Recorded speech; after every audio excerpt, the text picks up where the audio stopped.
ఈ దినం దేవుడు మనకు చక్కని సందేశాన్ని ఇవ్వబోతున్నాడు. ఏంటిదంటే సిద్ధపాటు సిద్ధపాటు సిద్ధపాటు సిద్ధపాటు. ఆ కాలంలో ఇజ్రాయెల్ ప్రజలు ఎలా వారి పాపాలను సరిదిద్దుకున్నారో మనం చూడబోతున్నాం. ఎజ్రా గ్రంథం 10వ అధ్యాయం 1-2 వచనాలు చదువుదాం. ఎజ్రా గ్రంథం 10వ అధ్యాయము 1-2 వచనాలు. నిజంగా జీవితంలో తప్పులు జరుగుతాయి. ఇంకా చెప్పండి, మన పితరులు ఎన్నో తప్పులు చేసినారు. ఏం చేసినారు? చెట్టుకి, రాయికి, రప్పకి ఏమో చేస్తుంటారు. ఈ మధ్య కాలంలో ఒక మాట గుర్తు చేస్తారు. ఒక యవ్వనస్తుడు దోనియాల గ్రామంలో చనిపోయినాడు. అది యాక్సిడెంట్ చనిపోయినాడు. అయితే చనిపోయిన తర్వాత మరి ఎలా చేస్తారయ్యా? మరి సమాజ కార్యక్రమం నేను అడిగితే అంటున్నాడు ఒక ఆయన, అయ్యా ఆయన పెళ్లి చేస్తారయ్యా. ఏం చేస్తారు? ఏమంటున్నాడు? ఆయనకి పెళ్లి చేస్తారు. చచ్చిపోయినని పెళ్లి చేస్తారయ్యా అంటే, లేదయ్యా ఒక చెట్టు దగ్గర తీసుకుపోయి ఆయనకి పెళ్లి చేసినాక బొంద చేస్తారయ్యా. ఇవన్నీ ఆచారాలు చాలా తప్పిదాలు. సృష్టికర్తకు కాకుండా చెట్టుకి, సృష్టికి దైవత్వాన్ని పోల్చడము తప్పు కదా. ఇలాంటి ఆచారాలన్నీ చాలా చేస్తున్నాం మనోళ్ళు కాదు, మన పితరులు, మన తల్లిదండ్రులు నయమే కొంచెం అటు కానీ మన పితరులు భయంకరమైన ఆచారాలు చేశారు. వాటి దెబ్బ చాలా మనకు ప్రమాదకరంగా మారేది. కానీ దేవుడు తన దయాహస్తం నుంచి మనను క్షమించి వేశాడు. హల్లెలూయా. గమనించండి, మన పితరులాగా మనం కూడా అదే ఆచారాలు చేస్తే తర్వాత తరం దరిద్రానికి గురయ్యేదా కాదా? ఎన్నో కష్టాలకు గురవుతుంది. ఆ తర్వాత తరం దేవుని తెలుసుకోకపోతే ఏమైపోతుంది? అంతా అసలు అడ్రస్ ఉంటుంది, అందరు చనిపోతారు. ఒక్కొక్క కుటుంబాలు చూడండి, కొన్ని జాతులు కనబడతాయి మనకి అక్కడక్కడ. అది శాపం పీడిస్తూనే ఉంటది. ఆ దరిద్రం, ఆ గొడవలు. మామూలుగా అక్కడ కొంచెం రాళ్ళు కొట్టే జాతరలు ఉంటారు. వాళ్ళు గొడవ పెట్టుకున్నారంటే తలకాయలు వలిగిపోతాయి. ఎందుకు? కొన్ని ఏళ్ల నుంచి వారు దేవునికి కాకుండా సృష్టి పూజా ధర్మాలలో ఉండడంతో ఆ సృష్టిలో ఉన్న శక్తులు వారిని ఆవరించి ఎప్పుడు శాంతి లేకుండా చేస్తుంటాయి. ఏం చేస్తుంటాయి? వారికి మనశ్శాంతి లేకుండా చేస్తుంటాయి. మంచి విషయాన్ని గుర్తు. ఏముండదు వాళ్ళకి? మనశ్శాంతి ఉండదు. ఏముండదు? ఇప్పుడు మనకి మనశ్శాంతి ఉందా లేదా? మనం ఆచార కట్ల నుంచి దేవుని పద్ధతిలో వచ్చాం కాబట్టి మనకు దేవుడు చక్కగా మనశ్శాంతిని ఇచ్చినాడు. నా శాంతిని మీకు అనుగ్రహించి వెళ్ళుచున్నాడు. యేసు నామమునకే మహిమ కలుగును గాక. చదువుదాం. ఎజ్రా గ్రంథం 10వ అధ్యాయం 1-2 వచనాలు. ఎజ్రా ఏడ్చుచు దేవుని మందిరము ఎదుట సాష్టాంగ పడుచు పాపమును ఒప్పుకొని ప్రార్థన చేసెను. ఇశ్రాయేలీయులలో పురుషులు, స్త్రీలు, చిన్నవారు మిక్కిలి గొప్ప సమూహముగా అతని యొద్దకు కూడి వచ్చి బహుగా ఏడవగా, ఏలాము కుమారులలో నొకడగు యెహీయేలు కుమారుడైన షెకన్యా ఎజ్రాతో ఇట్లనెను, మేము దేశమందుండు అన్య జనములలోని స్త్రీలను పెళ్లి చేసుకొని మా దేవుని దృష్టికి పాపము చేసితిమి. అయితే ఈ విషయములో ఇశ్రాయేలీయులు తమ నడవడి దిద్దుకొందురను నిరీక్షణ కద్దు. హల్లెలూయా. ఆ కాలంలో ప్రియులారా, ఇజ్రాయేలు ప్రజల గురించే ప్రభు మనతో చాలా రోజుల నుంచి మాట్లాడుతున్నాడు. గుర్తుపెట్టుకోండి. యేసయ్యను నమ్ముకున్న వాళ్ళందరూ మంచిగుంటారని అనుకుంటాం. కానీ కొన్ని తప్పిదాలు చేస్తే కొన్ని కష్టాలు కూడా వస్తాయి. కొన్నిసార్లు మనం దేవుని దూరం అవుతాం, మనశ్శాంతి ఉండదు. నేను చెప్పండి, అవునా కాదా? చెప్పండి, నిజమా కాదా? మళ్ళీ దేవుని పాదాల దగ్గర కొంచెం పశ్చాత్తాపడి ఏడ్చినప్పుడు దేవుడు మళ్ళీ ఏమిస్తాడు? మనకి ఏమిస్తాడు? మనశ్శాంతిని ఇస్తాడు. ప్రశాంతమైన మనసును మనకి ఇస్తాడు. నెమ్మదిగా ఇప్పుడు కూర్చున్నాం, చప్పట్లు కొట్టండి అందరూ. రోగం అంతా పలిగిపోతుంది. సరే, వ్యాపారం అనేది చేసుకోవాలి, బ్రతుకు తెరువు చూసుకోవాలి, కానీ కొద్దిసేపు దేవుని గురించి కూడా ధ్యానించాలి కదా. మరి లోకం ధ్యానిస్తుందా? మరి ప్రభు మనకి ఏమి ఇచ్చినాడు? నెమ్మది కలిగిన మనస్సుని ఇచ్చినాడు. ఇది ఎవరి ద్వారా దయచేయబడి? మనకి యేసుక్రీస్తు కృప వలన మనకు ఆ మనశ్శాంతి. ఇశ్రాయేలు ప్రజలు కూడా ఇష్టం వచ్చినట్టు ఆచారాలు చేస్తూ వారు పాపాలు చేస్తున్నారు. మరి ముఖ్యంగా ఆ కాలంలో ఇజ్రాయేలు ప్రజలు అన్య జాతి స్త్రీలను పెళ్లి చేసుకోవద్దు. ఆ కాలంలో ఒక కట్టడి ఏంటిదంటే, అన్ని జాతీలు అంటే ఏ జాతి పడిన వాళ్ళని, ఆ జాతి ఆచారాలు చేసే వాళ్ళని ఇజ్రాయేల్ ప్రజలు పెళ్లి చేసుకోవద్దు. ఇప్పుడు కూడా మనము పెళ్లి అనేసరికి ఒక వాళ్ళు దేవుని నమ్ముకున్నలా కాదా, దేవుని నమ్ముకున్నోళ్ళైతే బాగుంటది లేకపోతే బాగుండదు మనం కూడా భయపడుతున్నాం. చూసారా, ఆ ఇశ్రాయేలు ప్రజలు కూడా అప్పట్లో ప్రతి విషయంలో దేవుని కట్టడేంటిదంటే ఇజ్రాయెల్ ప్రజలనే చేసుకోవాలి వివాహం. కానీ అన్య స్త్రీలను పెళ్లి చేసుకొని ఇష్టానుసారంగా కొన్నిసార్లు అంటా ఉంటారు, కొన్ని ఇళ్లలో ఆ మాట మనం వింటాం. ఏమైందో ఏమో, ఆ ఇల్లు మంచిగా సంతోషంగా వాళ్ళ వ్యాపారం అంతా సాగేది, ఆ అమ్మాయిని పెళ్లి చేసుకుని వచ్చిన కాడి నుంచి ఆ ఇంటి పరిస్థితి అంతా ఎట్లో అయిపోతుంది అంటుంటారు అక్కడక్కడ. ఎందుకంటే కొన్ని శాపాలు పనిచేస్తా ఉంటాయి. నిజం చెప్తున్నాను, మీకు అర్థం కాదు కానీ కొంతమంది స్త్రీల ద్వారా వాళ్ళు తల్లిదండ్రులు, మీ కుడి చేయి ఎడమ చేయి ఇట్లా అనండి, రెండు చేతులు ఇట్లా అనుకోండి. ఈ కుడి చేయి దిక్కు చూస్తే తండ్రి తీగ ఉంటుంది. ఏ తీగ? తండ్రి తీగ. ఇటు ఎడమ చేయి దిక్కు తల్లి తీగ ఉంటుంది. కూర్చోబెట్టాలి పిల్లల్ని, తల్లి తీగ ఉంటుంది. ఇప్పుడు తండ్రి మనకేమవుతుంది? తాత. మరి తండ్రికి తల్లిగా ఇంకొక ప్రాంతం నుంచి వచ్చినాము, అవునా కాదా? వాళ్ళ తాతలు తరాలు చేసిన శాపం కట్లు ఎన్నో ఉంటాయి, అవునా? మళ్ళీ తండ్రి తరపున శాపం కట్లు ఎన్నో ఉంటాయి. మీకు తల్లి తరపున తండ్రి యొక్క శాపం కట్లు, ఇవన్నీ వాళ్ళందరూ చచ్చిపోయారు. ఎక్కడ అవుతాయి? అవన్నీ మన దగ్గర వచ్చి ఆగుతాయి. ఎక్కడ అవుతాయి? ఆ శాపము ప్రభావాలు ఏమి శోధించాలని ఎక్కడ? మనమే కదా బ్రతుకున్నది ఇప్పుడు. అయితే దేవుడు ఏం చేసినట్టే ఆ శాపము కాడి ఏది మనుషుల మీద పనిచేయకూడదని ఆయన మధ్యాకాశములో లేకపోతే ఆ శిలువ మాను మీద వేలాడుతూ మన శాపాన్ని కొట్టివేశాడు. గట్టి ఈ శాపం బిడ్డల మీద పనిచేయదు. అపంశము వేదనలు బలైపోతున్నాడు అంటారు కదా చాలా మంది. వాడు చేసిన పాపం, వీడు చేసిన పాపం, వీడికి పడిపోయింది అంటారు కదా. అలా చేయడం దేవునికి ఇష్టం లేక ఈ తరాల శాపము కట్లన్నీ తెంపబడాలంటే ఏం చేయాలంటే నా నామాన్ని వారు అంగీకరిస్తే ఈ కట్లు కాడులన్నీ తెగిపోతాయి. దేవుని స్తోత్రం. హల్లెలూయా. ఎందుకు ఇంత చక్కగా మనం చెప్తున్నాం? మనం ఒక్కొక్క జాతి నుంచి ఒక్కొక్క ప్రాంతం నుంచి వచ్చిన మనకు అర్థం కావాలి ఈ భాష. దేవుని యొక్క విధానం అర్థం కాకపోతే భక్తి అనేది పెరగదు. మన తాతల తరాల శాపపు గట్టు, మన ఇటు చూస్తే తండ్రి తరపున, ఇటు చూస్తే తల్లి తరపున, ఆ తల్లిదండ్రులు ముసలివారు ఎన్ని చేశారు, ఎన్ని చిన్న చెక్క కొమ్మలకు చెక్క మొక్కలకు పసుపు రాసి అవి రాసి ఇదే దేవుడు ఇవన్నీ శాపాన్ని తీసుకొని వస్తాయి. ఏదో రాయి కూర్చోబెట్టి ఏదో అజ్జలు ఇదే దేవుడు, ఆ చెట్టు కింద దేవుడు, ఈ పుట్ట కింద దేవుడు, ఇంకా ఏమన్నా పుట్టలకు మోగుతా ఉంటారు. ఒక రోజంతా ఏం చేస్తుంటారు చూస్తే ఆ సర్పానికి మోగుతా ఉంటారు. దేని మోగుతుంటారు? సర్పానికి మోగుతుంటారు. సర్పం దేవుడైతాడా? దేవుడైనా సర్పం దేవుడైతే సర్పం పుట్టలు ఎందుకు దాచుకుని ఉంటారు? దేవుడైతే సృష్టికర్తలు మంచి ఏం చేస్తుంటారు? ప్రజలు సృష్టిని ఆరాధించే విషయంలో తరాల శాపానికి బానిసైపోయారు. అయితే ప్రియులారా, ఎజ్రా గ్రంథంలో ఇజ్రాయేల్ ప్రజలే దేవుని వాగ్దాన ప్రజలు ఏం చేసినారంటే అన్య జాతి స్త్రీలను పెళ్లి చేసుకున్నారు. ఏం చేసినారు? అన్య జాతి. ఇప్పుడు వీరేమో పరిశుద్ధులు, వాగ్దాన వారసులు. అన్య జాతి స్త్రీలు ఎలా ఉన్నారు? వారు అనేక శాపము గట్లతో ఉంటారు. వారు రాగానే ఆ ఇంట్లో లెగ్గు పెట్టగానే ఏమైపోతా? ఇల్లంతా సర్వ నష్టాలకు గురైపోతాం. కనుక అలాగ నష్టాలు అయిపోతూ ఉంటే భయపడుతూ ఎజ్రా భయపడ్డాడు. ఎన్ని ఇజ్రాయేల్ ప్రజలు ఇలా చేశారు. మనం కూడా మీరు గమనించారు, ఎవరైనా దేవుని బిడ్డలు బాగా దేవుని నమ్ముకొని హత్తుకున్న తర్వాత ఆ స్త్రీకి అన్య స్త్రీని తీసుకొని పెళ్లి చేసిన తర్వాత భక్తి తగ్గిపోతుంది. ఏం చేస్తుంది? భార్య అంతా కీ పెట్టేసి ఏం చేస్తుంది? భక్తి తగ్గిపోతుంది. అయినా దేవుని కృప వల్ల కొంతమంది పట్టబడతారు. దేవుని స్తోత్రం చెప్పండి. హల్లెలూయా. ప్రత్యక్షంగా మేము మరి పాస్టర్ మత్తయి యొక్క వివాహము జరిగినప్పుడు నేను సీమోన్ అన్న అంతా మేము కలిసి ఉన్నప్పుడు వాళ్ళ మక్కలు జరుగుతున్నప్పుడు మేము భయపడ్డాం.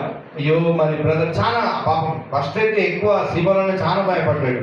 ఏమని తెలుసా?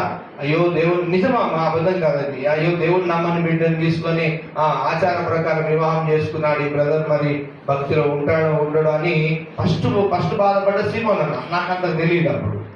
అయితే తర్వాత ఏందన్నా అంటే అన్న ఇట్లా వివాహం అయిందని ఎప్పుడు బాధపడుతుండేవాడు. రూతను కూడా అట్లా ఆయిల్ తిరిగి ఆ సందులకు వచ్చి మాట్లాడి ఇట్లా వెళ్ళిపోయింది. ఎందుకంటే కొంచెం మత కులపు ఆచారాలు ఉంటాయి కదా, పెద్ద మనుషులను మనం ధిక్కరించకూడదని అలా దేవుని మహాకృప భార్యాభర్తలు ఇద్దరు దేవుడు పట్టుకున్నాడు. చపలగొడి దేవుని స్తోత్రం కలుగును. దేవుని ఏర్పాటు ఉంటుంది. దేవుని ఏర్పాటులో వారు పట్టబడ్డారు. ఇంకా చెప్పాలంటే దేవుడు పిలిచినప్పుడు లోబడే వారు ధన్యులు. దేవుని స్తోత్రం కనుక నాది అన్య జాతి వివాహం జరిగింది. ఓ పెద్ద గుళ్ళో పెళ్లి జరిగింది, ఏదో ఇళ్ళ ముందరు కాదు. కానీ దేవుని కృప ఆయన పట్టుకున్న తర్వాత, వాక్యాన్ని పట్టుకున్న తర్వాత ఆయన నన్ను పరిశుద్ధపరిచేసిన, అనేక తరాల శాపం కాడులని దేవుడు తొలగించేసిన. దేవుని స్తోత్రం కనుక ఈ ఎజ్రా కాలంలో పిల్లరా ప్రజలు, ఇశ్రాయేలు ప్రజలు ఇష్టం వచ్చినట్టు పాపాలు చేసుకుంటూ అన్య స్త్రీలు, ఎక్కడైనా మగ మనిషి యవనస్తుడు ఎక్కడ పడిపోతాడంటే ఎక్కడ పడిపోతాడు? వివాహం దగ్గర, అమ్మాయి దగ్గరే వాడు ఆ అమ్మాయి ఎసొంటిదైనా పెళ్లి చేసుకోవడానికి తెగించేస్తా ఉంటారు. అయితే ఆ ఇజ్రాయెల్ కాలంలో కూడా అలాగే జరుగుతున్నప్పుడు ఎజ్రా భయపడి ప్రార్థన చేస్తా ఉన్నాడు. మరోసారి మనం ఆ మాటను ఎజ్రా ఏడ్చుచు దేవుని మందిరము ఎదుట సాష్టాంగపడుచు పాపమును ఒప్పుకొని ప్రార్థన చేసెను. ఇశ్రాయేలీయులలో పురుషులు, స్త్రీలు, చిన్నవారు మిక్కిలి గొప్ప సమూహముగా అతని యొద్దకు కూడి వచ్చి బహుగా ఏడవగా, ఏలాము కుమారులలో నొకడగు యెహీయేలు కుమారుడైన షెకన్యా ఎజ్రాతో ఇట్లనెను, మేము దేశమందుండు అన్య జనములలోని స్త్రీలను పెళ్లి చేసుకొని మా దేవుని దృష్టికి పాపము చేసితిమి. అయితే ఈ విషయములో ఇశ్రాయేలీయులు తమ నడవడి దిద్దుకొందురను నిరీక్షణ కద్దు. హల్లెలూయా. నడవడి దిద్దుకొనుట అన్నది చెప్పండి. నడవడి అంటే మన ప్రవర్తనను దిద్దుకొనుట, తెలిసి తెలియక చేసిన పాపాలు, తప్పులను దేవుని దగ్గర ఒప్పుకొని సరి చేసుకొనుట. దిద్దండి దిద్దండి అని ఎక్కడ అరుస్తారు చెప్పండి? దిద్దురా దిద్దురా దిద్దురా అని స్కూల్లో పిల్లలకి వీళ్ళందరూ పలకబట్టుకొని ఆ లీగిలు దిద్దిన వాళ్ళే. దిద్దంగా దిద్దంగా దిద్దంగా అక్షరం వస్తుంది. అవునా కాదా? దిద్దకపోతే వస్తుందా? ఒకటేసారి ఆయన వస్తుందా? మేము కూడా అక్కడక్కడ ఆర్ట్, ఈ అక్షరాలు ఆర్ట్ కొట్టేటప్పుడు మేము బ్రష్ పట్టుకోగానే ఆర్ట్ తొందర రాదు. చాలా మంది ఇక్కడ వణుకుతుంటారు రాయడానికి. బాగా రాయంగా రాయంగా రాయంగా మాకు స్పీడ్ వచ్చేస్తాం, టక టక టక టక రాసేస్తాం. అంటే దేనికి? దిద్దడం ద్వారా ఒక అందమైన ఒక కళను పొందుకుంటాడు. హల్లెలూయా. పిల్లల్ని ఏమంటుంటారు ఎప్పుడు? టీచర్ ఏమంటుంది? దిద్దు దిద్దు. దిద్దారా అందరూ? దిద్దారా దిద్దలేదా? వాళ్ళ దిద్దారా దిద్దారా? దిద్దితేనే వచ్చింది. అది ఎన్నిసార్లు దిద్దాను తెలుసా? 100 సార్లు దిద్దు వచ్చింది. తర్వాత ఈ దిద్దిన తర్వాత ఇక అన్ని టకటకటకడకు వచ్చేస్తాయి. ఆ దిద్దుబాటు అనేది పలక మీద పెట్టి పంతులం ఇస్తే దిద్దురా దిద్దురా దిద్దురా అంటే ఆమె రాసిన ఒక్క ఎంత లావు చేసేస్తాం మనం దిద్ది దిద్ది అని. మొత్తం మీద ఆ దిద్దుబాటులో మనకు చక్కని విద్య వస్తుంది. దేవుని స్తోత్రం. ఇప్పుడు ఇజ్రాయేలు ప్రజలు కూడా దేవుని దగ్గర వారి పాపాలు ఒప్పుకొని క్షమాపణ పొందుతున్నారు.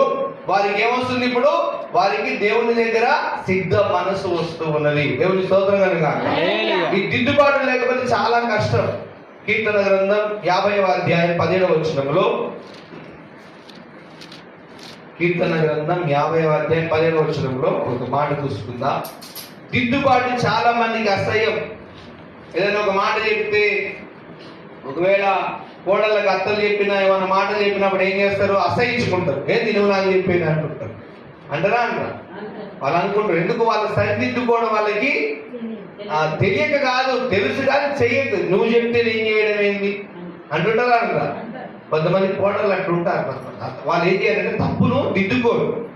తప్పును అంటే చిన్న పొరపాటు ఏం చేయాలా, ఎలా ఉండాలి, ఎలా మాట్లాడాలా, వచ్చిన బంధువులతో ఎలా మాట్లాడాలి కనిపెడతా ఉంటారు. చాలా మంది అత్తలు కోడళ్ళ ప్రవర్తన నడవడం ఎలా ఉందని.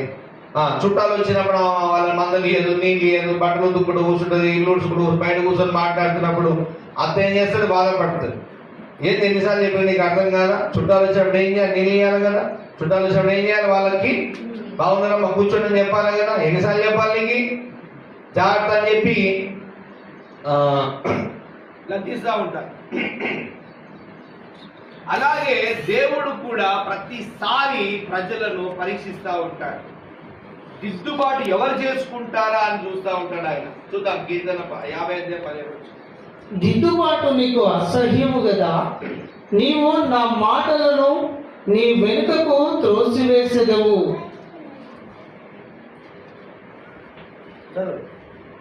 నీవు దొంగను చూచినప్పుడు వానితో ఏకీభవించెదవు. చాలు. ఈ 50వ అధ్యాయం 15వ వచనంలో మనం ధ్యానిస్తున్న విషయం ఏంటంటే, చదువుదాం మరొకసారి. దిద్దుబాటు నీకు అసహ్యము కదా. అసహ్యము. పిల్లరా, దిద్దుబాటు చేసుకుంటేనే మన జీవితాలు బాగుంటాయి. ఇప్పుడు మంచి మాటలే చెప్తారు పెద్ద మనసు, చెడు మాటలు చెప్తారా? చాలా మందికి అర్థం కాదు. అప్పుడు వచ్చిన కొత్త కోడలకు అర్థం కాదు, లేకపోతే కొంతమందికి అర్థం కాదు. చెప్తే మంచి మాటలు చెప్తే ఆ కోడలకు అర్థం కాదు. లక్ష్మీ అన్నారు అర్థం పెద్ద కోడలు, చిన్న కోడలు మాకు తెలియదు, పెద్ద కోడలు ఇక్కడ ఉండి హాయిగా బతికేయచ్చు. నెలకి రోజుకి 1000 రూపాయలు సంపాదించే పనులు వాళ్ళ దగ్గర వదిలిపెట్టుకొని ఎంత చెప్పి తినకుండా పోతా ఉంటారు. ఏం చేయలేదు వాళ్ళు? దిద్దుబాటు. ఏం చేసుకోరు? దిద్దుబాటు. ఎందుకు చెప్తున్నారు ఈ పెద్ద మనుషులు? అయ్యో మా మంచి కొరకు చెప్తున్నారు కదా, మేమేంది, మా వయసు ఏందని వాళ్ళు ఆలోచన చేస్తే వాళ్ళు దిద్దుకుంటే ఏం జరుగుతుంది? జీవితం బాగుంటుంది. హల్లెలూయా. దిద్దుబాటు ఏమైతుంది? కొంతమందికి అసహ్యం. నువ్వు చెప్తే నేను వినేదేంటి, నువ్వు నాకు చెప్తావా, వామ్మో ఒకసారి గొడవలు అయితే నువ్వు నాకు చెప్పేది ఏంటి అన్న కాడ ఒక రోజంతా గొడవ ఉంటుంది. నువ్వు నాకు చెప్పేది ఏంటి, నువ్వు చెప్తే నేను వింటున్నా. ఎందుకు అంటే వాళ్ళకి దిద్దుబాటు అసహ్యం. దిద్దుబాటు చేసుకోవాలని గద్దింపు వచ్చినప్పుడు అది దిద్దుబాటు చేసుకోకుండా ఇష్టం వచ్చినట్టు ప్రవర్తిస్తూ ఉంటారు. కనుక ఎవరైనా పెద్ద మనుషులు మంచి మాటలు చెప్పినప్పుడు మనం సరిదిద్దుకోవాలి. ఎవరు? మరి ముఖ్యంగా మనకు ఆత్మీయులు చెప్పినప్పుడు దిద్దుకోవాలి. దేవుని స్తోత్రం కాదు. లోక ఆచారాలు చేసే వాళ్ళ దగ్గర కాదు, ఆత్మీయులు చెప్పిన దగ్గర మనం దిద్దుకుంటే మనం ఏమైతే సరి చేయబడుతూ ఉంటాం. చూడండి 50:15. దిద్దుబాటు నీకు అసహ్యము కదా, నీవు నా మాటలను నీ వెనుకకు త్రోసి వేసెదవు. నీవు దొంగను చూచినప్పుడు. భక్తిహీనులతో దేవుడు ఇట్లు సెలవిచ్చుచున్నాడు, నా కట్టడను వివరించుటకు నీకేమి పని, నా నిబంధన నీ నోట వచించదమేమి. దిద్దుబాటు నీకు అసహ్యము కదా. దేవుడు సంఘములో ఉన్న బిడ్డలతో కూడా మాట్లాడుతూ ఉన్నాడు. చాలా మంది కొన్ని నీతి మాటలు మాట్లాడుతూ ఉంటారు. సంఘంలో కూడా కొంతమంది చెప్పాలంటే సంఘ పెద్దలుగా, కొంతమంది అక్కడక్కడ పెద్ద పెద్ద చర్చెస్ లో కొన్ని లావాదేవీలు అవి జరిగినప్పుడు వాళ్ళు చెప్తారు. కానీ వారి పొరపాటును వారు ఏం చేసుకోరంట? సరిదిద్దుకోరు. ఏం చేసుకోరంట? వాళ్ళు ఏం చేస్తారు? దిద్దుబాటుని అసహించుకుంటారు. దిద్దుబాటుని ఏం చేయాలి? మనము స్వీకరించాలి. ఒక సేవకుని గద్దింపంట అది ఒక ఆశీర్వాదం కిందికి వెళుతుందంట. దేవుని స్తోత్రం. దావీదంటాడు, ఆ అభిషేక్తుల మాటలు లేకపోతే ప్రవక్తల గద్దింపులు మాకు తైలాభిషేకంగా మారుతాయంటాడు. ఇది బాగా పెద్ద పెద్ద సంఘాలలో ఆచరించే వారు చాలా లోబడతారు. ఒక పాస్టర్ గారు ఒక మాట అన్నా, లేదా ఆత్మీయులలో ఒక మంచి శ్రేష్టమైన గుణం కలిగిన ఒక మాట అన్నా, అమ్మో అన్న అన్నాడని చెప్పి లోబడతారు. ఎందుకంటే దిద్దుకుంటారు వాళ్ళ యొక్క జీవితాన్ని. కానీ చాలా మంది ఏం చేస్తూ ఉంటారంటే దిద్దుబాటును అసహించుకుంటుంటారు. ఏం చేస్తుంటారు? ఇశ్రాయేలు ప్రజలు కూడా ఎప్పుడు అసహించుకుంటూ ఉంటారు. మోషే దగ్గర నుంచి కాదు, అసలు ఎక్కడ మనం చూస్తే కయీన్ హేబేల్. దేవుడు ఏమంటున్నాడు? ఎవరితో? కయీన్ ఏమంటున్నాడు? కయీన్ నీ తమ్ముడు ఎక్కడ? ఏమంటాడు దేవుడు? కయీన్ నీ తమ్ముడు ఎక్కడ? అక్కడ కయీన్ దిద్దుకుంటున్నాడా? దిద్దుకోవడం లేదు. ఏం చేస్తున్నాడు? నా తమ్ముడికి నేను కావాలి వాడనా, ఏమో నాకేం తెలుసు వాడి గురించి అన్నట్టుగా మాట్లాడుతున్నాడు. అప్పుడు దేవుడు, నీ తమ్ముని రక్తం నేలలో నుంచి నాకు మొరపెడుతున్నది, అతను ఎందుకు హత్య చేశావని అడిగినప్పుడు భయపడతాడు. ఏం చేసుకోలేదు అక్కడ కయ్యను దిద్దుబాటు. దిద్దుకోలేదు. దిద్దుబాటు ఏమైపోయింది? దానికి అసహ్యంగా మారి ఏమైపోయింది? అసహ్యముగా అసహ్యం. మారిపోయింది. ఫస్ట్ నుంచే మన మానవ జాతికి ఉన్న అలవాట్లన్నీ ఏదో నీ దగ్గర నుంచి నా దగ్గర నుంచి పుట్టినాయి కావు. ఈ పాత పితృపారంపర్యాచారపు ఆ రక్తములో నుంచి వచ్చాయి. కాబట్టి యేసు రక్తాన్ని మనం జ్ఞాపకం చేసుకుంటూ మన బుద్ధిని మన గుణాలన్నీ మనం మార్చుకోవడానికి ఏమంటాడు దేవుడు? ఎఫెసీ పత్రికలో ఏమంటాడు వాక్యము? మీ ప్రాచీన స్వభావాన్ని ఏం చేయాలి? వదులుకోవాలి. ఏం చేయాలి? వదలకు. నవీన స్వభావాన్ని ధరించుకోవాలి. ఎప్పుడు దేవుడి దగ్గర ఇదే చేయాలి. నేను మనసులో ప్రార్థన చేసి, అయ్యా నువ్వు ఎజ్రా ఏడుస్తున్నాడు, ఎజ్రాతో పాటు ఆ ప్రజలు ఏడుస్తున్నారు. చేంజెస్ మా పాపాలను ఒప్పుకుంటున్నామయ్యా, ఇవి దిద్దుబాటు చేసుకుంటున్నామయ్యా అని ఏడుస్తున్నారు. మనం ప్రతిరోజు దిద్దుబాటు కావాలి. దేవుడి స్తోత్రం కనుక అప్పుడే మనం దేవుని ముందు సిద్ధపాటు కలిగిన వారనుకుంటాం. చాలా మంది దిద్దుబాటు చేసుకోరు. పెద్దలు ఎవరైనా చెప్పినట్టు దిద్దుబాటు చేసుకోండి, దీవించబడతారు. దేవుడి స్తోత్రం కనుక హల్లెలూయా. ఆమేన్. ఈ దిద్దుబాటు అసహ్యము. అసహ్యం అంటే నచ్చదు. అర్థమైందా మీకు? అసహ్యం అంటే నచ్చదు. నేను ఎంత చెప్పినా నువ్వు నచ్చదయ్యా అని అంటారు కదా, అదే నచ్చని దాన్ని అసహ్యము అని అంటారు తెలుగు భాషలో. అసహ్యము. దేవుడు ఇజ్రాయెల్ ప్రజలు చెప్తాడు, మీకు దిద్దుబాటు అంటే అసహ్యం కదా, ఎంతసేపు నా మాటలు ఏం చేస్తున్నారు మీరు? వెనకకు తోసేసుకుంటారు, వెనకకు పంపించేసుకుంటారు, నా మాటలు చెవిన పడడం లేదు మీకు అన్నట్టుగా దేవుడు ఇశ్రాయేలు ప్రజలను గర్పిస్తా ఉన్నాడు. హల్లెలూయా. ఇప్పుడు హెబ్రీ పత్రిక 9వ అధ్యాయము 1వ వచనం. ఇక్కడ ఉంది మనకు మంచి అంశము. హెబ్రీ పత్రిక 9వ అధ్యాయము 1వ వచనం నుండి 10వ వచనం చదువుదాం. ఆ కాలంలో ఇశ్రాయేలు ప్రజలు ఎలాగన వారి తప్పులు దిద్దుకున్నారు, ఎలాగన సిద్ధపాటు అయ్యారో మనం చూడబోతున్నాం. హెబ్రీ పత్రిక 9వ అధ్యాయం 1వ వచనం నుంచి. మొదటి నిబంధనకైతే సేవా నియమములను ఈ లోక సంబంధమైన పరిశుద్ధ స్థలమును ఉండెను. ఎలాగనగా మొదట ఒక గుడారం ఏర్పరచబడెను, అందులో దీపస్తంభమును బల్లయు దాని మీద ఉంచబడిన రొట్టెలను ఉండెను. దానికి పరిశుద్ధ స్థలమని పేరు. రెండవ తెరకు అవల అతి పరిశుద్ధ స్థలమును గుడారం ఉండెను, అందులో సువర్ణ దీపార్తియు అంతటను బంగారు రేకులతో తాపబడిన నిబంధన మందసమును ఉండెను. ఆ మందసములో మన్నాగల బంగారు పాత్రయు చిగిరించిన అహరోను చేతి కర్రయు నిబంధన పలకలను ఉండెను. దానిపై కరుణా పీఠమును కమ్ముకొనుచున్న మహిమ గల కెరూబులుండెను. వీటిని గూర్చి ఇప్పుడు వివరముగా చెప్ప వల్లబడదు. ఇవి ఇలాగూ ఏర్పరచబడినప్పుడు యాజకులు సేవ చేయించు నిత్యమును ఈ మొదటి గుడారములోనికి వెళ్ళుదురు గాని సంవత్సరమునకు ఒక్కసారి మాత్రమే ప్రధాన యాజకుడు ఒక్కడే రక్తము చేత పట్టుకొని రెండవ గుడారములోనికి ప్రవేశించును. ఆ రక్తము తన కొరకును ప్రజల అజ్ఞాన కృతముల కొరకును అతడు అర్పించును. దీనిని బట్టి ఆ మొదటి గుడారం ఇంకా నిలుచుచుండగా అతి పరిశుద్ధ స్థలములో ప్రవేశించు మార్గము బయలుపరచబడలేదని పరిశుద్ధాత్మ తెలియజేయుచున్నాడు. ఆ గుడారము ప్రస్తుత కాలమునకు ఉపమానముగా ఉన్నది. ఈ ఉపమానార్థమును బట్టి మనస్సాక్షి విషయములో ఆరాధకునికి సంపూర్ణ సిద్ధి కలుగజేయలేని అర్పణలను బలులను అర్పింపబడుచున్నవి. ఇవి దిద్దుబాటు జరుగు కాలము వచ్చు వరకు విధింపబడి అన్నపానములతోనూ నానా విధములైన ప్రక్షాళనములతోనూ సంబంధించిన శరీరాచారముల మాత్రమై ఉన్నవి. హల్లెలూయా. పిల్లరా, మనకు ధ్యానం చేయడానికి మన మనసు పెడితే ఈ ప్రత్యక్షపు గుడారం, నేను ఇంతకుముందు అన్నాను, ఒకసారి గుర్తు చేసినాను. ఈ మధ్య కాలంలో పొద్దున్నే 5 గంటల ప్రార్థనలో మన శరీరములో ఉన్న హృదయంలో మన దేహమే దేవుని ఆలయంగా ఉంటుంది. హృదయం లడ్డపడుతుంటది కదా, ఆ మందసములో ఉన్నటువంటి దేవుని సన్నిధిని ఇది గుర్తు చేస్తుంటది. ఈ 2 ఊపిరితిత్తులు కెరూబుల్లాగా ఉంటాయి. సర్వ శరీరము ప్రత్యక్ష గుడారమును పోలి ఉంటది అని. ఇక్కడ చూడండి, మనస్సాక్షి విషయంలో మనము ఈ అర్పణలు ఆచారాలు ఇవన్నీ చేసుకుంటూ మనం ఏం చేయాలంటే ఫస్ట్ మన దిద్దుబాటు కాలము అని గ్రహించాలి. దేవుని స్తోత్రం కనుక ఈ ప్రత్యక్షపు గుడారములో ఎవరు వెళ్తారు? వారి పాపాలన్నీ క్షమాపణ పొందుకోవడానికి. మరి ఇప్పుడు ప్రత్యక్ష గుడారం ఎక్కడుందో అక్కడికే వెళ్ళాలి మనం కూడా. గమనించారు? ఎక్కడుందో అక్కడికి వెళ్ళాలి. కానీ లేదు, దేవుని యొక్క ఆత్మ మన మీదకి విడుదలైన తర్వాత మనము మన హృదయములో ఉన్న దేవుని సన్నిధి ద్వారా, దేవుడిచ్చిన జీవం ద్వారా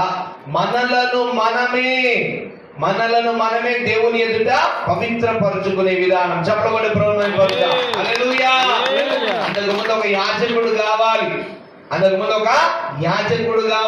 అర్థమవుతుందా? అంతకుముందు ఒక యాజకుడు కావాలి. ప్రత్యక్ష గుడారం ముందుకు వెళ్ళాలి. అతని పాపాలన్నీ అతను చెప్పుకోవాలి. కానీ ఇప్పుడు అలా కాదు. నీ మనస్సాక్షి నీకు చెప్తుంది. నీ పాపాలని నీ ఆత్మ ద్వారా ప్రభుదే నువ్వు క్షమాపణ పొందినప్పుడు నీ మనస్సాక్షికి ప్రశాంతత, పరిశుద్ధత వచ్చేస్తుంది. దేవుడు నీ హృదయం నుంచి వచ్చే ప్రతి అర్పణలు దేవుడు వింటా. ఇలాంటి వాక్యాలు చెప్పడం కూడా స్టేజీల మీద ఒకటే షోలు చేస్తూ ఉంటారు. చిన్న మందిరాలు మనం అందరం దేవుని బిడ్డలం. మనం దేవుని స్తోత్రం కనుక ఇక్కడ కామెడీలు చేసుకుంటూ గడిపే సమయమే కాదు అసలు ఇది. దేవుని స్తోత్రం కనుక మనం దేవుడిచ్చిన ఈ జీవిత కాలం ఏ కాలం తెలుసా? దిద్దుబాటు కాలము. అందరు చెప్పండి, ఏ కాలం ఇది? దిద్దుబాటు కాలం. మనకంటే మహా మేధావులు భూమి మీద బతికినా చనిపోయినా వాళ్ళకి దేవుడిచ్చిన సమయంలో దిద్దుబాటు చేసుకోలేక దేవుడి దగ్గర సిద్ధపాటు కాక కూడా చనిపోయినా. కానీ మనకి ఇది ఏ కాలం? దేవుడిచ్చిన ఏ కాలం ఇది? దిద్దుబాటు కాలం. దేని కొరకు? సిద్ధపాటు. దేని కొరకు? సిద్ధపాటు కొరకు. ఇశ్రాయేలు ప్రజలు అలాగున వారి పాపాలన్నీ వచ్చి ప్రత్యక్ష గుడారం ముందు, యాజకుల ముందు చెప్పుకొని చేసుకున్నారు. ఇప్పుడు ఏంటిదంటే ఏ కాలం అంటే ఇది? ఈ కాలంలో నువ్వు మనస్సాక్షి కరెక్ట్ గా నువ్వు దేవుని సన్నిధిలో నీ పాపాలన్నీ ఒప్పుకోవచ్చు. స్తోత్రం చెప్పండి. ఆ దేవుని సింహాసనం దగ్గర కూర్చొనున్న ఆ పరిశుద్ధ యాజకుడైన యేసయ్య, ప్రధాన యాజకుడైన యేసయ్య మన పాపాలన్నీ ఒప్పుకున్న పాపాలను ఆయన తీసుకొని తండ్రితో సమాధాన పరిచి ఆయన అక్కడి నుంచి మన మనశ్శాంతికి, మన పాపాలను క్షమింపబడ్డాయన్న వార్త ఇదిగో ఈ కీరవాణి ఇవి ఉన్నాయి కదా కొన్ని, ఇవి మన సమాచార వాణి, ఇవి వైర్లెస్ లేకుండా ఇప్పుడు ఈ నెట్ ఉంది కదా, నెట్ ఎక్కడో స్టార్ట్ అయిన నెట్ మనకి ఎక్కడ కూడా కనబడదు. ఆ సెల్లులోకి ఎట్లా వస్తుందో అలాగే ఆత్మ చేత మనల్ని దేవుడు ఏం చేస్తుంటాడు? పరిశుద్ధపరుస్తూ మనలను సిద్ధపరుస్తూ ఉంటాడు. దేవుని స్తోత్రం కదా. అయితే మనం చేయాల్సింది ఏంటిది? దిద్దుకోవాలి. ఏం చేయాలి? మనము దిద్దుకోవాలి. మొదటి పేతురు పత్రిక 1వ అధ్యాయములో 1 పేతురు 2వ అధ్యాయం 5వ వచనం అనుకుంటా. 1 పేతురు 2వ అధ్యాయం 5వ వచనం. నిజంగా ఈ మర్మాలు, ఈ విషయాలు చెప్పకుండా ఎంతసేపు స్వామీజీ లాగా కూర్చొని పాస్టర్లు కొంతమంది ఇక్కడికి వచ్చి ప్రార్థన చేస్తేనే నీకు మోక్షం దొరుకుతుంది నాయన, పరలోకానికి ఇక్కడ నుంచే టికెట్ ఇస్తున్నామని చెప్పి అంత తయారైపోయారు ఇప్పుడు. ఈ కాలం నువ్వు అడవిలో ఉండు, ఎడారిలో ఉండు, నువ్వు నీ పాపాలన్నీ దేవుని దగ్గర ఒప్పుకొని క్షమాపణ పొంది నువ్వు దిద్దుకుంటే దేవుడు నిన్ను సిద్ధపరుస్తాడు. దేవుని స్తోత్రం కనుక గమనించారా? తలలపైకి ఎత్తిన అందరు ఎలా జరుగుతుంది? ఇది మన హృదయ అంతరంగంలో ఒక నూతన మార్పు జరుగుతూ ఉంటది. ప్రత్యక్ష గుడారంలో యాజకుడు అర్పించినప్పుడు, బలుడు అర్పించినప్పుడు వీళ్ళు ఏదో సమ్మతి కలిగిన మనసు వెళ్ళిపోయేవారు. అంటే మీకు అర్థం కాదు, ఒక మాట చెప్తాను. మన లోకంలో ఉన్నప్పుడు ఏం చేసేవారు అమ్మ? మంగళవారం ఒక గుడికి, అవునా, శనివారం ఒక గుడికి వెళ్ళాం. శనివారం ఒక గుడికి వెళ్ళారా? నిజం చెప్పండి, వెళ్ళామా? వెళ్ళాము. ఏంటంటే ఏదో తెలిసి తెలియదు చేసి ఉంటే దేవుని దగ్గర పోయి నారికేళం కొట్టి అన్ని ఆయన మీద ప్రోక్షించాలి. వేసేటప్పుడు కూడా నీళ్ళు వేసే పడలే, ఆయన మీద నీళ్లు పడలే అని కూడా ఫీల్ అవుతుంది. పక్కన పడిపోతే ఒక్కొక్కసారి ఆ నారికేళం కొట్టినప్పుడు అందులో ఏదో పువ్వు వస్తే అదొక బాధ. ఏంటి మురిగిపోయిన నారికేళం, నా ప్రార్థన దేవుడు అంగీకరించలేదా అని భయపడతా ఉంటాం. కొబ్బరికాయ ఒకసారి చేతిలో జారిపోయినా భయపడతా ఉంటాం. అలా కాదు. ఇవన్నీ అప్పట్లో పాత నిబంధన ప్రకారం ప్రత్యక్ష గుడారం ముందుకెళ్ళి మనిషి తన పాపాలను ఒప్పుకొని యాజకుని చెప్పుకొని ఆ యాజకుని ద్వారా పాప క్షమాపణ పొందుకొని నెమ్మది కలిగి మనసు కలిగి వెళ్ళిపోయేవాడు. మనం కూడా గుడికి పోకముందే ఎట్లుంటది, గుడికి పోయి వచ్చిన తర్వాత ఎట్లుంటది? మనసు ప్రశాంతంగా ఉంటుంది. ఒక మనస్సాక్షిని గుర్తుపెట్టుకోండి. నిజమా కదా? చేసినాం మనం ఇంతకుముందు, అవన్నీ చేసినాం. అది కాదు అసలు ఇక్కడ చెప్తున్నట్టు నీ మనస్సాక్షి శుద్ధి కావాలి. హల్లెలూయా. మనం కూడా పోకముందు పోవాలని పొద్దున్న స్నానం చేసి తయారై ఎక్కడ వీలుంటే ఎక్కడ ఆ దేవుడు అని మనకు నచ్చితే మన మనస్సాక్షికి నచ్చిన స్థలానికి వెళ్ళి అక్కడ వెళ్ళి తీసుకొని వెళ్ళి కొట్టి ఇది చేసుకొని కొంతసేపు కూర్చొని అక్కడ కొంచెం పలహారం తినేసి తర్వాత ప్రశాంతంగా వచ్చారు. ఏంటిది అప్పుడు మనకు ఒక ఆనందం? నా ప్రార్థన దేవుడు అంటే నేను చేసిన పూజ దేవునికి నచ్చింది అన్నట్టుగా సంతోషపడారు. ఇజ్రాయేల్ కాలంలో కూడా అలాగే చేసేవారు. గుర్తుపెట్టుకోండి, ఇజ్రాయేల్ కాలంలో కూడా ప్రత్యక్షపు గుడారం దగ్గరికి వెళ్ళి బలులు అర్పించి ఆటలు ఇంకా చాలా అర్పించిన నైవేద్యాలు అన్ని అర్పించి సంతోషపడేవారు. కానీ ఇప్పుడు దేవుడు చెప్తున్నాడు, నీ మనస్సాక్షిని నువ్వు శుద్ధి చేసుకో. దేవుని స్తోత్రంగా. హల్లెలూయా. ఇప్పుడు అందరం మనం ఎక్కడికైనా వెళ్ళాలన్నా తీర్థయాత్రలకు ఎక్కడ వెళ్ళాల్సి ఉందా? చూస్తుంటే ఈ మధ్యగా చాలా మంది ఎక్కడికో తీర్థయాత్రలు వెళ్ళారు. అక్కడికి వెళ్తేనే సిద్ధపాటు, అక్కడికి వెళ్తేనే దిద్దుబాటు. అంటే ఇప్పుడు అక్కడి నుంచి వచ్చిన తర్వాత మళ్ళీ పాడైపోతాడు. ఉదాహరణ చెప్తున్నాడు, పాడైపోతాడు. అవునా కాదా? మళ్ళీ ఊరుకాలన్నా అక్కడికి, మళ్ళీ ఊరుకాలన్నా ఆ ప్రదేశానికి లేదు కదా. దేవుడు ఎక్కడ ఉంటే అక్కడ నీ తప్పులు దిద్దుకో. అప్పుడు ఏం చేస్తాడు దేవుడు? సిద్ధపాటు మనసు నీకు ఇస్తాడు. చదువుదా. పేతురు రాసిన మొదటి పత్రిక 5వ వచనం.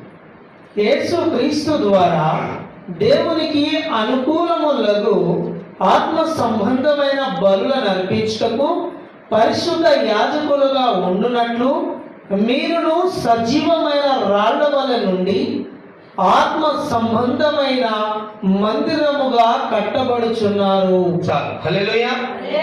ఏ బలులు వెళ్తున్నాయంటే ఇప్పుడు మన హృదయంలో నుంచి చెప్పాలి. ఏ బలులు? ఆత్మ సంబంధమైన.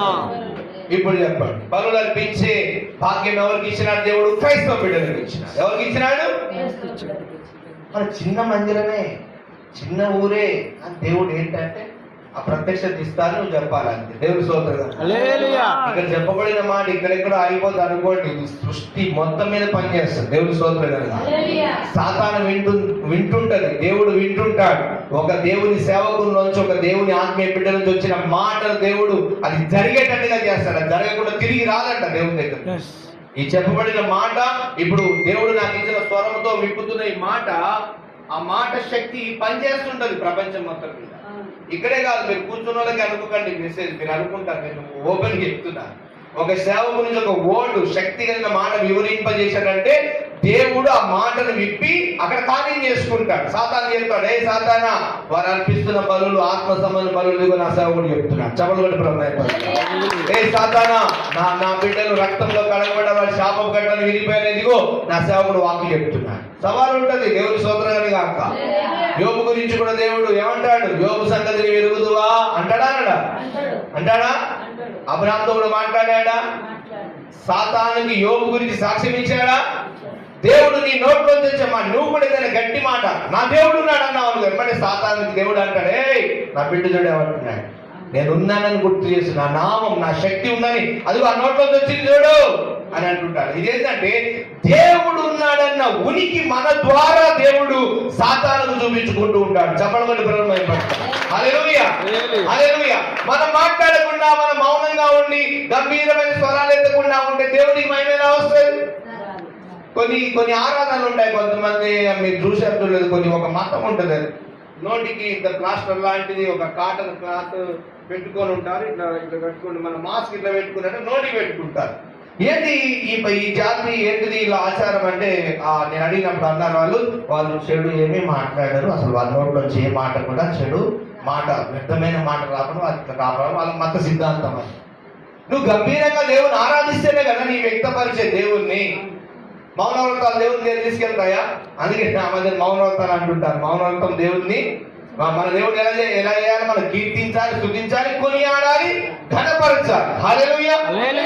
అయితే మనం ఇక్కడ ఏ బలులు అర్పిస్తున్నామంటే హృదయంలో నుంచి ఇప్పుడు అర్పించారు బలులు ఆత్మ సంబంధమైన. మనలను దేవుడు ఏ యాజకులుగా చూస్తున్నాడు? ఏ యాజకులు?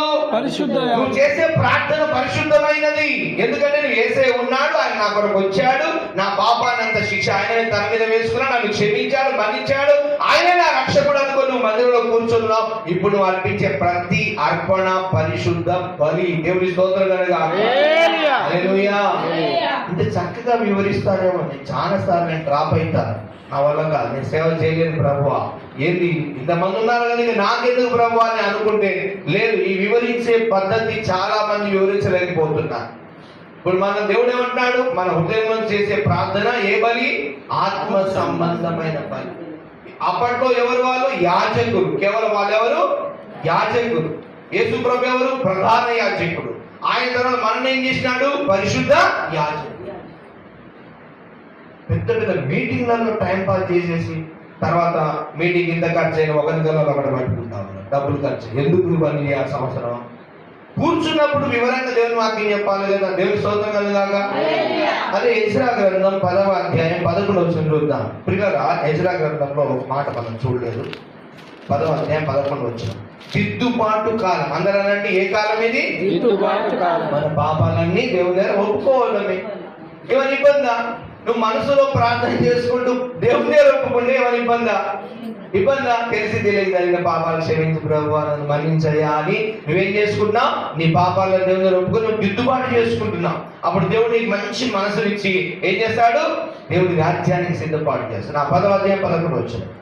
కాబట్టి ఇప్పుడు మీ పితరుల యొక్క దేవుడైన యెహోవా ఎదుట మీ పాపమును ఒప్పుకొని ఆయన చిత్తానుసారముగా నడుచుకొనుటకు సిద్ధపడి దేశపు జనులను అన్య స్త్రీలను విసర్జించి మిమ్మును మీరు ప్రత్యేకపరుచుకొని ఉండుడి. దేవునికి స్తోత్రం కలుగును. హల్లెలూయా. ఏం చేయాలంట? పాపాలన్నీ ఒప్పుకొని దిద్దుబాటు చేసుకొని సిద్ధపడండి దేవుని దగ్గర మీరు పరిశుద్ధంగా అని ఇజ్రాయేలు ప్రజలకు దేవుడు అక్కడ ఒక ప్రవక్త ద్వారా జ్ఞాపకం చేస్తా ఉన్నాడు. ఈ రోజు మన జ్ఞాపకం చేస్తున్నాడు. మన తప్పులన్నీ దేవుని దగ్గర ఒప్పుకోవాలి. దేవుని స్తోత్రం కలుగును. ప్రకటన గ్రంథం 21వ అధ్యాయం 2వ వచనం. ఈ దిద్దుబాటు చేసుకున్న వారు ఏం చేస్తుంటారంటే సిద్ధపాటు కలిగి ఉంటారు. ఎక్కడికి? దేవుని రాజ్యానికి. గొర్రె పిల్ల భార్య పెళ్లి విందుకు. 21వ అధ్యాయం 2వ వచనం.